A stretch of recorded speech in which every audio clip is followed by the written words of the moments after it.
Welcome to the Bend Don't Break podcast. We are powered by The Source Weekly, Bend's locally owned newspaper. This podcast is our eddy in the rushing waters of local journalism. We are glad that you're taking some of your time to listen to us chat with the people who shape our local community.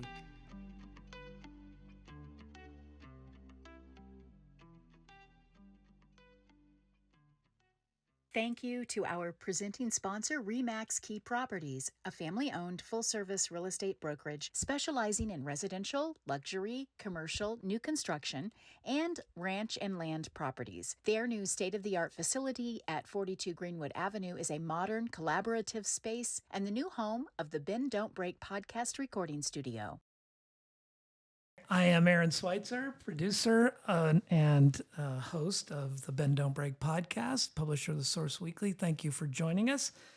We're here this week with Lisa Birk, Deputy Superintendent, or soon-to-be Deputy Superintendent, currently the Executive Director of Elementary Programs for the Bend Lapine School District. Lisa, thanks for joining today. Yeah, thank you for having me.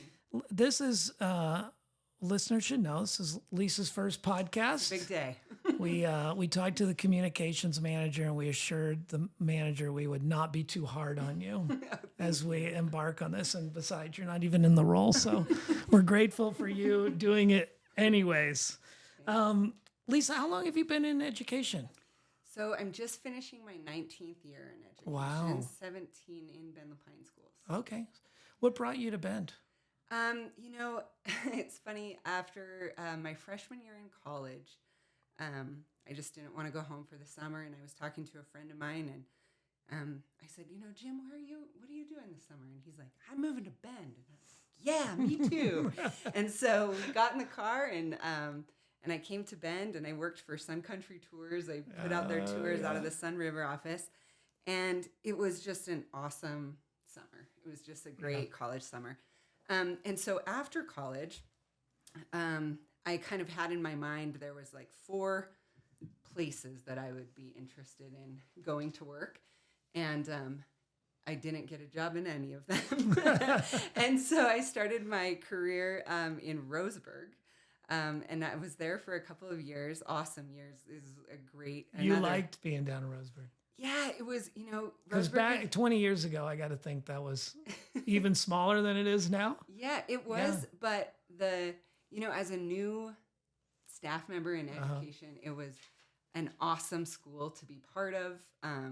It was, a time when I really had some of the most challenging situations that I've encountered. And part of that is being new. And part of that is also just that they were challenging. But it was a community in which I was just really proud to be there. It was a great space.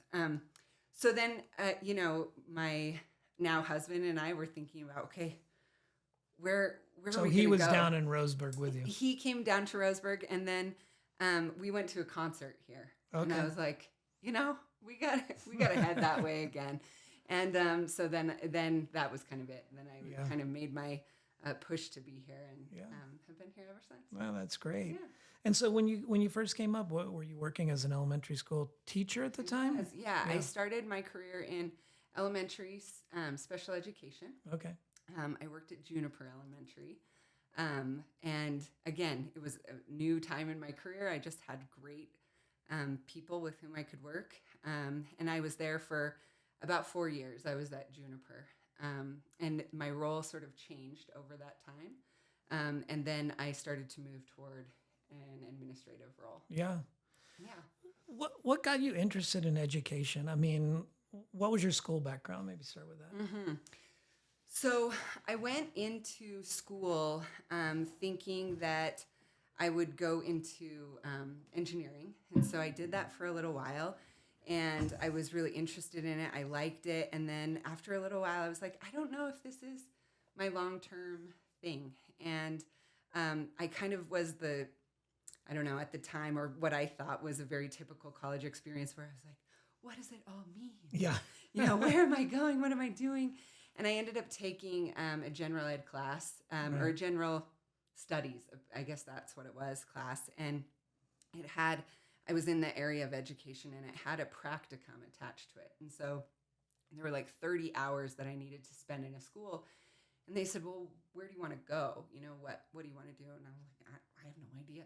And so they placed me in a middle school in Moscow, Idaho, with serving students with moderate to severe needs. And so I had students who really had a lot of really intense medical challenges, some of whom couldn't communicate. They would communicate through like eye gazes on boards. And it was like this puzzle that I was hooked on. And so it was like a 30-hour practicum, and I think I was there like 100 hours.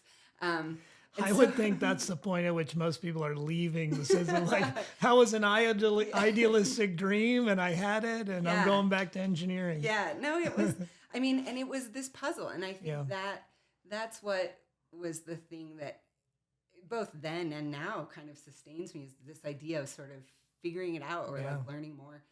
So in my college then, I had been in engineering, so I had all this math, and for some reason I'd been very involved in French, and so I had all this French, and so then I got really involved in in special education. So I got a K-12 license in special education, and I also was really interested in how students learn to read, and so I got an elementary ed degree that was K-8 and really kind of focused in reading. And then I had all of this math and all of these other things. And so I got a secondary ed degree in math and French, which for a girl in Idaho, you don't frequent using French often. Right. But yeah, I was in school for a while, and all of the things that were attaching for me were about learning. And then from there you went to Roseburg and started doing down there. Yeah, so from there I went to Roseburg and spent, like I said, a couple of years there, and then came to Bend, and my first landing spot was Juniper Elementary. And worked in elementary school. And so what is it that, as you're teaching, I mean, you've gone for 20 years, moving into administration and getting and changing your role and moving there. What's your push there? Why leave the classroom? Yeah. There are days that I'd love to be in the classroom. But I think it's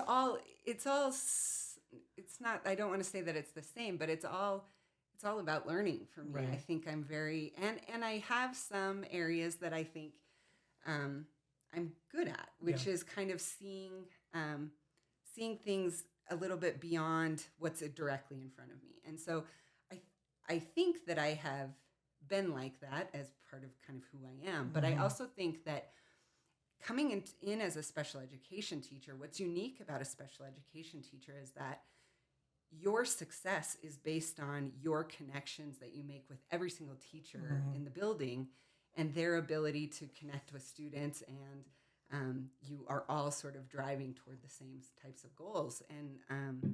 And so that causes you to sort of look outside of just a particular classroom. You really have to look at everything like, wow, how are these all connected? Right. And so I think that kind of lends itself toward the path of administration, because that's kind of how you operate day to day. It's not a mystery that, the schools are facing, and I'm talking from the outside looking in, of course, that, you're facing a lot of challenges with regard to, a post-pandemic population that has made the classroom spread, so to speak. You're getting kids who didn't get a lot of learning during the pandemic, or kids who were getting a lot of learning, kids who have developed special needs. Do you see that in your own experience coming from special ed? I mean, you started in special ed, so. Yes, I think the needs that we are experiencing, or that our students are experiencing, and I would say our families are experiencing too, are unlike anything that we've seen in, I wasn't here 100 years ago when something similar took place, but yes, it's quite different. I mean, I think, that's one of the challenges in schools, just in general, is that you spend a lot of time with students, and the community depends on your role as sort of, not quite a co-parent, but you really are in deep partnership in raising children and students. And so with that, over time, you start to become the nurse and the caregiver for mental health needs, or all kinds of other needs that are not not only unique to our schools because they also are faced by our families, but they intersect in a way that's Right. like you can't tear it apart. Well, your family's a lot bigger when they're in the classroom. That's true. You got 30 kids. Yeah, that's true. That's true. I don't envy that part of it.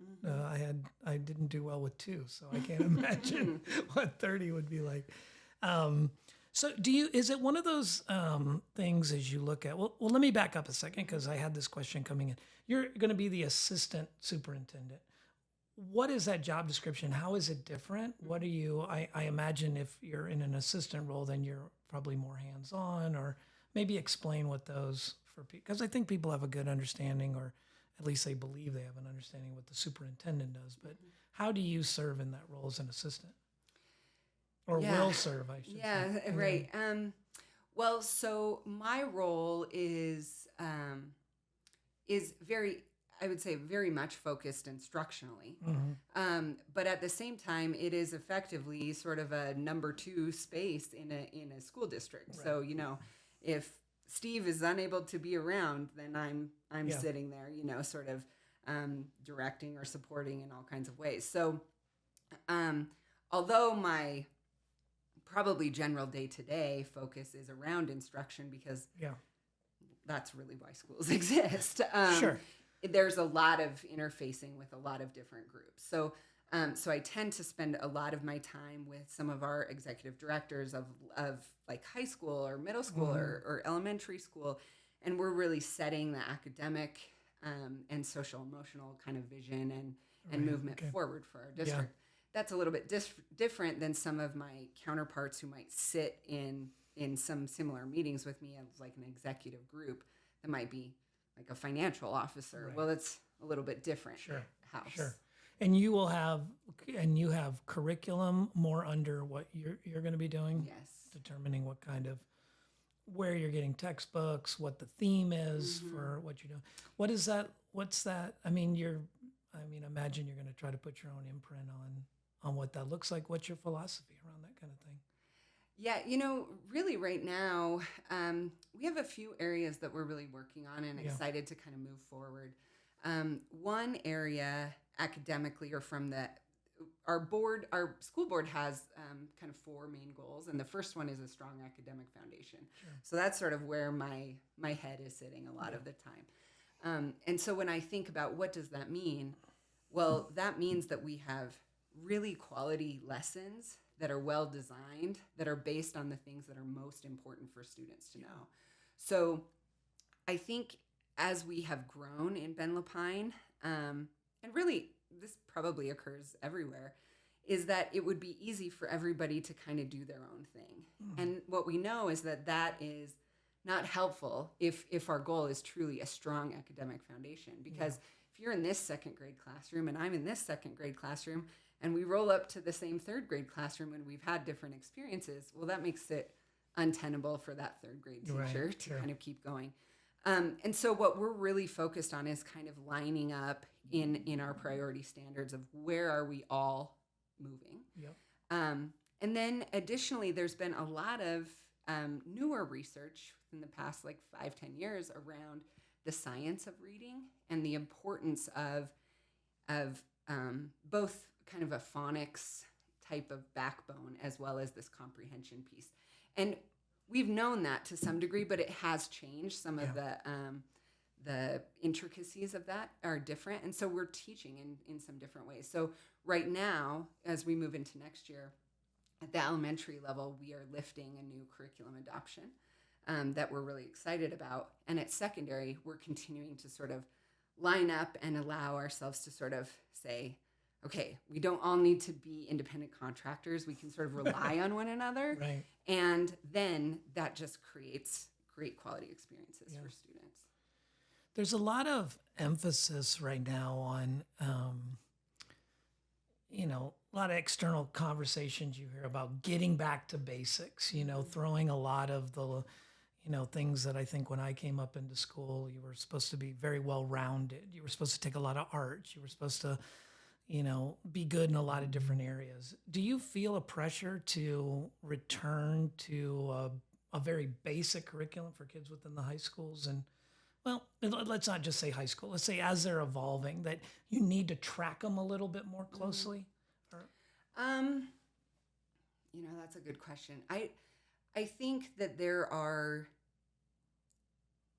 I don't, I mean, I guess you could call it kind of prioritization of what does it mean to have a strong academic foundation. So like, if you are sort of end your career, this is a drastic idea, but say you end your 12th grade year and you, um, I don't know, really are a great violin player, and I just happen to be saying that, but you can't read. right. There's like a difference in sort of functioning in your daily life that causes that reading, some of those back to basics types of things, to be really critical for your future success in these other areas.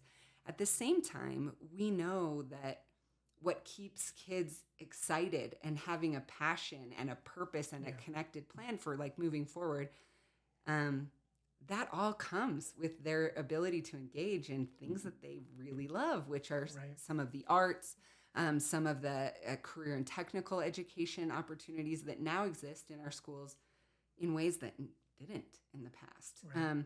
So I think that I don't think you can say one is over the other. It is education, and a well-rounded education really means that you leave with low barriers to your success. So that requires that you have great, solid foundations, and that you are ready to like say, oh, I'm so excited about that. I love that. I can't wait for my career in that. Yeah. That's awesome. The I want to return to the pandemic question we were talking about a little earlier. And Let's not return there. No, we're I'm not kidding. going back.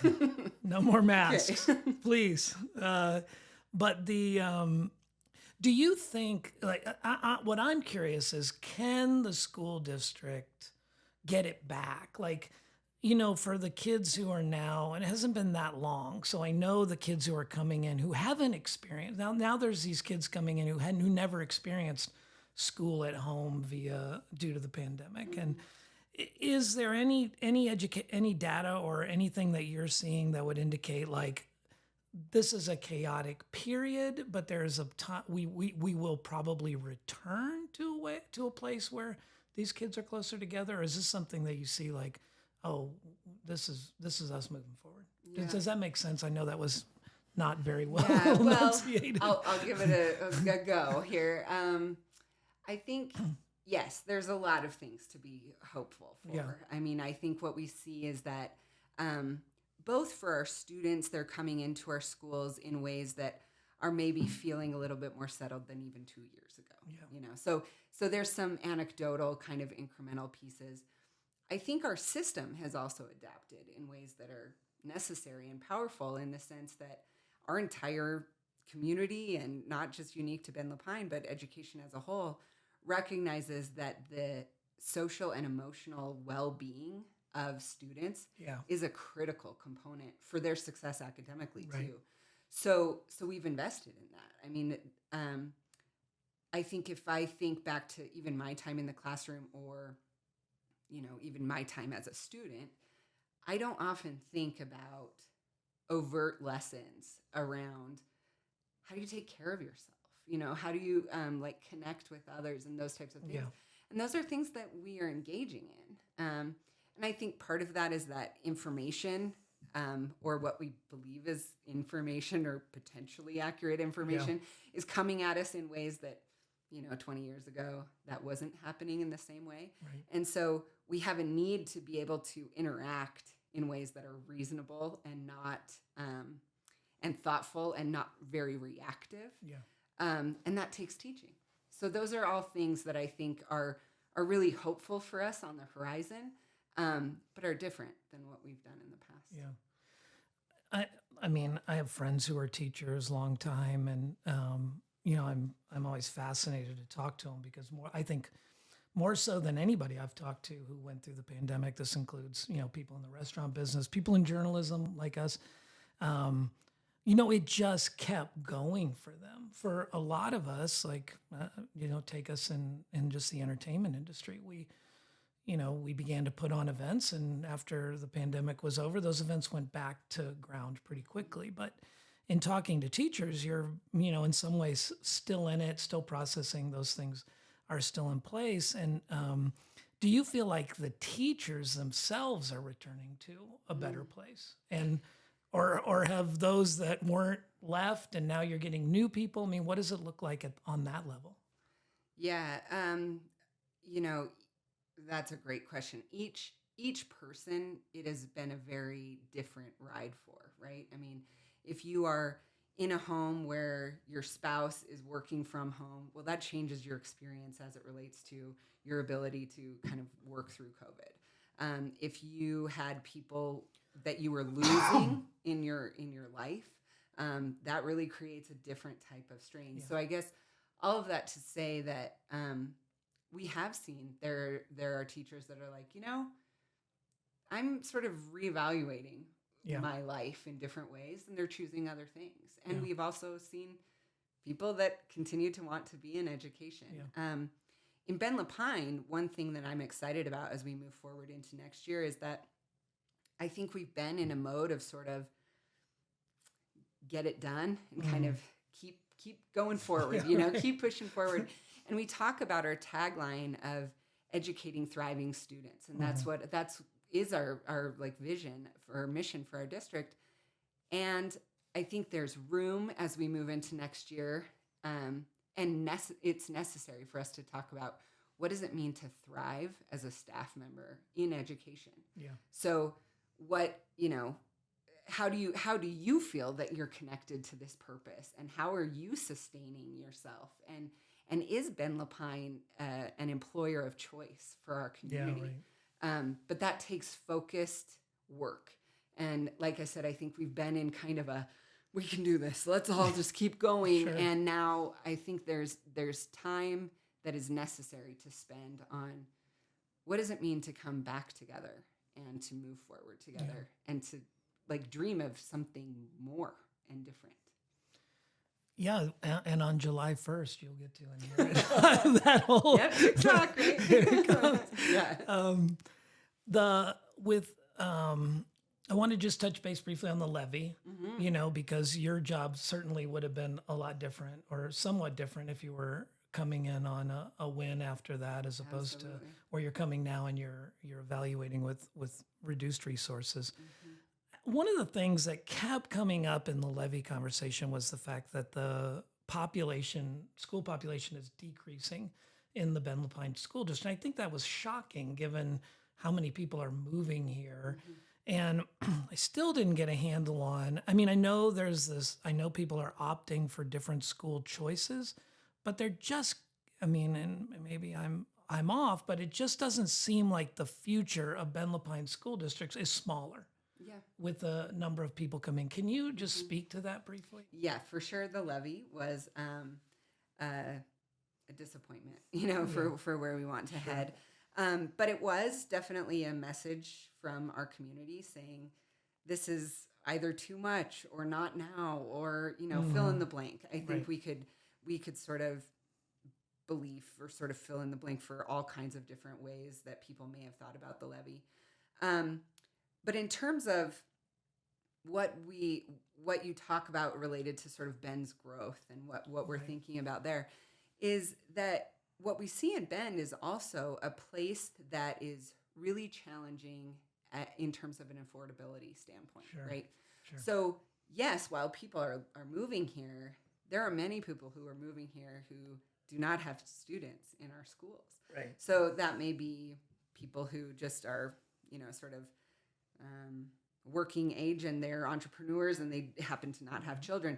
That could be people who are retirees. That could be all kinds of things. But, we've had experiences in our district that an apartment complex will go in and we're sort of biting our nails about what does that mean for staffing for certain building. And we see like 3 or 4 students come out of an entire apartment complex. Wow. And so that just really speaks to what new young family is able to be in Bend out of the gate. Yeah. It's a barrier for sure. Yeah. So our enrollment had decreased kind of through pandemic and actually has kind of steadied off. So we aren't seeing like this drastic fall anymore. We're seeing people kind of settling into different choices.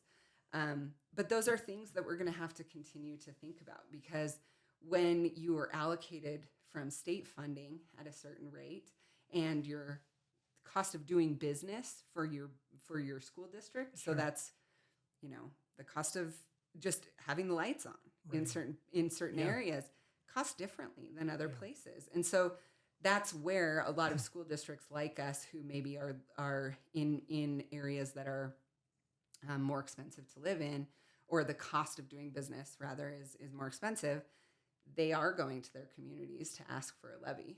And so that's sort of us giving it a go, and it didn't quite work out. And we're doing some work at the state level to help them recognize that the current method of allocation of school funding across the state, that's not unique to us, is what we believe is inaccurate in some areas. And so we're looking forward to work at the state level, and then just work with our community to recognize that the challenges that we're facing are also those that our families are facing in our community. So how do we work through that? I'm also curious, as you have this older population moving in here. I mean, retirees are certainly, we see them all around us. They're affluent.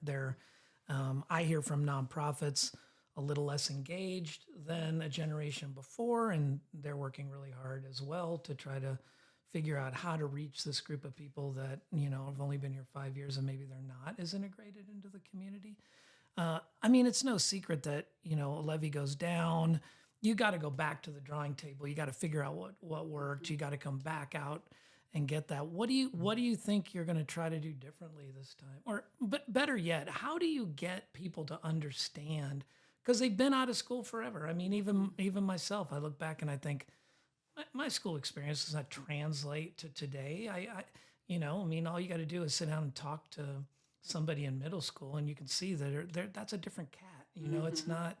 I didn't run with those people when I was, 14 years old. And I just wonder how you get people to recognize who have been out of school. I mean, where's that window into what you guys are doing now? Because it seems so theoretical when the levy comes out and it's like, yeah, we're facing these pandemic challenges and we're doing it, and people are scratching their head like, I'm golfing. I don't. Yeah, well, I think, our messaging can change in different ways. I think part of it is finding out where the messaging should be located. So that's a challenge that has changed over the years in education, or really just in any sort of media outlet, is that you might think that you have something out and people are seeing it, but now you have very specific areas where people go for all of their information, or for all of their, ways in which they engage with the media, and you might not hit, an entire group. And so that's always a challenge. I think we want to be able to share great things about our students, and our communications team works hard at putting things on our website and sending things out on different media outlets and Instagram and whatever. And that's still leaving. We know that there are holes there, right? Sure. So I think we have some work to do there. I also think within that messaging, part of our role is to not just say, here we had this fun run, and this was why it was cool. Of course, we want to share those things. But I think it's also important for us to highlight the ways in which true education in our schools has changed over the time that I was in school. So when I think of my high school experience, I don't think of deep connections to career and technical education. I might think of students who I would think, yeah, they probably would have been interested in that. But I can't sort of put my finger on, wow, I know that they had a path for them. And I think that there are several people who maybe believe that that's currently the case.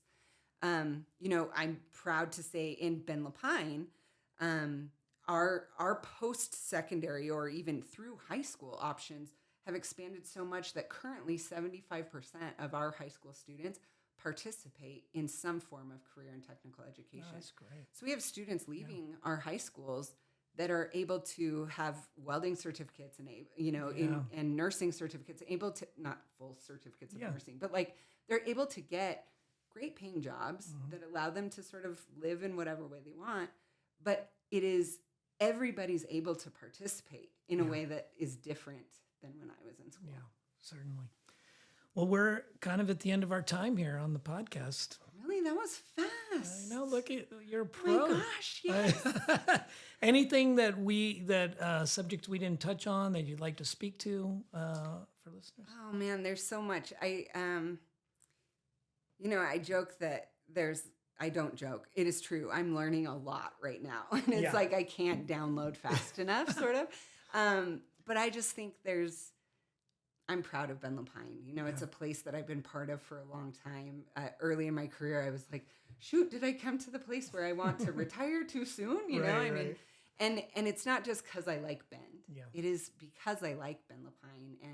And I'm like impressed with everybody all the time. I mean, the connections that people make for our students that they remember and comment on and cause them to go far they don't just live in the classroom. They live on the bus. They live on the playground. They live in every space. And, coming off the heels of all of our graduations this year, it was so fun to see students who have been part of my life and I've been part of theirs. I went to Summit's graduation and I had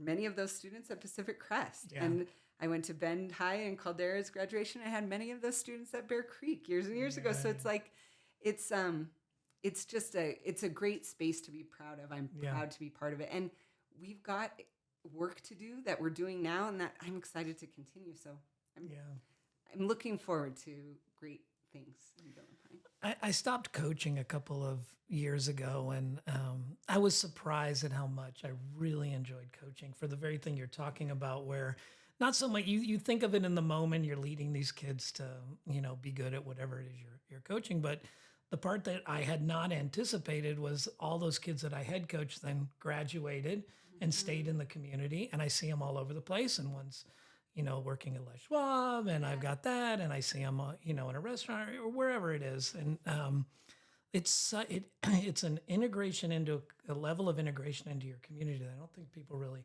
understand. And I see, you came walking in the door for the podcast, and there's somebody from ReMax saying, "Oh, you were my teacher's, principal," and I just don't think people understand that. You understand them in the classroom, but that level of master certificate of community member is kind of what you get from that education profession. It's true. And, I to one of your previous questions, if you've been out of schools or you don't have kids in the schools, it can be easy for people to be like, well, I'm not connected there. Like they're doing nothing for me. But I think education it keeps us safe in our community.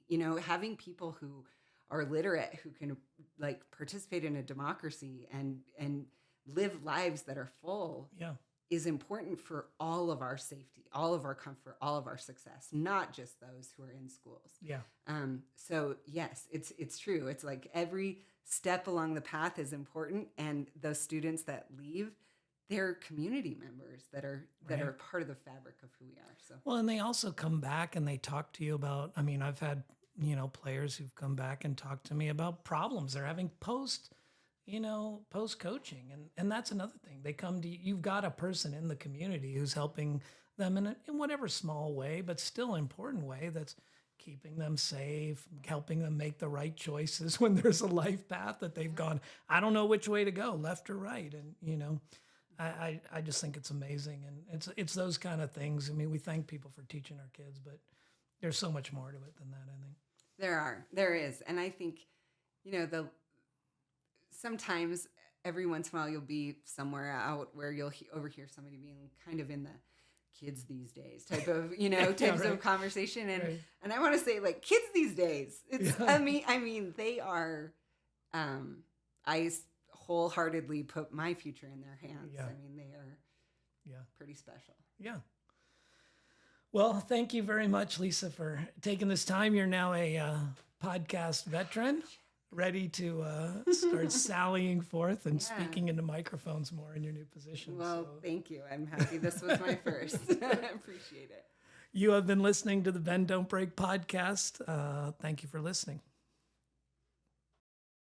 Listening to the Bend Don't Break podcast, powered by The Source Weekly. To read, hear, and see more of what we do, go to bensource.com.